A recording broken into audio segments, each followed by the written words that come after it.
반도체, 가전, 스마트폰 등으로 세계를 호령하는 글로벌 기업들이지만 화려한 성공 뒤에는 숨기고 싶은 실패들이 있었습니다. 수천억을 투자하고도 철수해야 했던 사업, 사회를 뒤흔든 논란으로 사업체를 혼납해야 했던 사건, 대기업들도 피할 수 없었던 위기의 순간들은 과연 언제였을까요?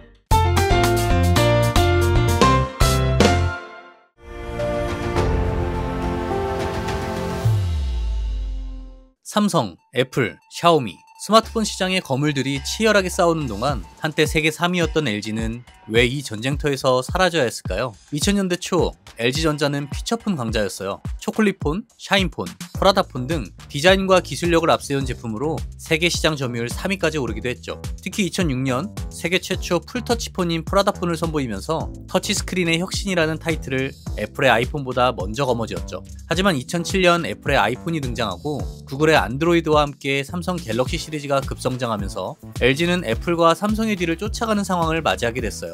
이런 상황에서 LG는 반격을 시도하는데요. 이때 야심차게 출시한 제품이 바로 2012년 출시한 옵티머스 G예요. 옵티머스 G는 이제 우리도 진짜 제대로 된 스마트폰을 만든다라고 선언한 LG의 첫 플래그십 모델이라고 할 수 있어요. 이때까지만 해도 스마트폰은 조금 느리고 투박하다는 인식이 있었는데요. 옵티머스 G는 속도와 화질, 두 마리 토끼를 다 잡을 수 있다는 걸 보여줬고 이 기세로 LG가 다시 살아날 수 있을 거라는 기대감을 주기도 했죠. 하지만 이 상승세는 오래가지 못했어요.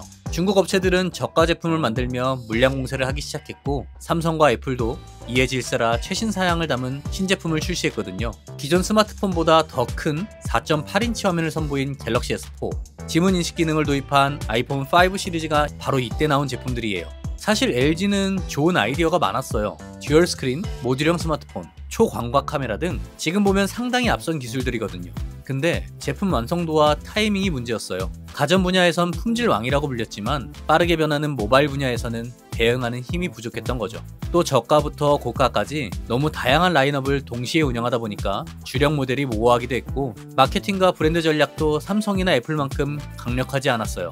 결국 좋은 아이디어가 있었음에도 불구하고 완성도와 실행력에서 밀리면서 소비자들에게 확실한 인상을 남기지 못했고 그렇게 LG 스마트폰은 점점 설 자리를 잃어갔어요. 결국 LG는 2021년 4월 공식적으로 스마트폰 사업 철수를 선언했고 그 이후 스마트폰 대신 전기차 부품, 가전, B2B 솔루션에 투자를 확대하는 쪽으로 사업 구조를 재편해 나가고 있어요.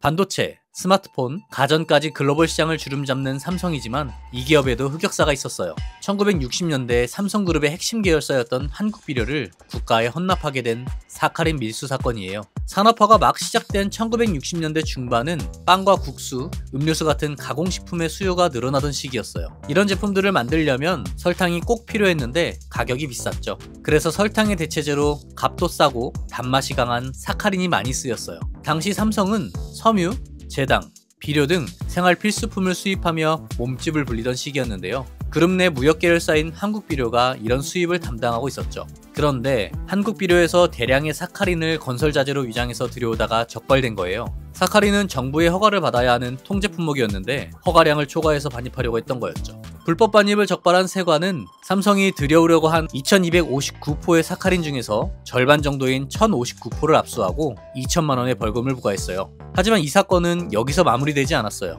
당시에는 재벌이라는 단어가 부정적인 의미로 사용되기 시작하던 때였는데요. 재벌 기업인 삼성이 밀수를 했다는 것이 언론을 통해 알려지면서 여론이 들썩이기 시작한 거죠. 정부의 허가 없이 초과 반입을 하려는 것 자체가 재벌가와 정권의 유착 관계가 있기 때문이라는 것이었어요. 이 사건이 재벌과 정권의 유착 의혹으로 확대되려고 하자 박정희 대통령은 직접 나서서 전면 수사를 지시했고 이 사건을 두고 국회 청문회가 열리기도 했어요. 대한민국을 떠들썩하게 한 삼성의 사카린 밀수 사건은 삼성이 한국비료를 국가에 헌납하면서 마무리 짓게 되는데요. 한국비료는 당시 삼성 내에서 화학과 비료 사업을 책임지는 그룹의 중요한 수입원 중 하나였어요. 이런 회사를 포기한다는 건 삼성에게 있어 심장을 떼어내는 수준의 일이었죠. 이후 삼성은 사업을 재정비하며 무역과 화학 중심으로 흘러가던 그룹을 전자, 중공업 중심으로 바꾸는 전략을 세웠어요. 그리고 1969년 삼성전자를 설립하며 전자산업에 진출했고 이후 철강, 조선, 반도체 등 중화학공업으로 사업을 확장해 나갔죠.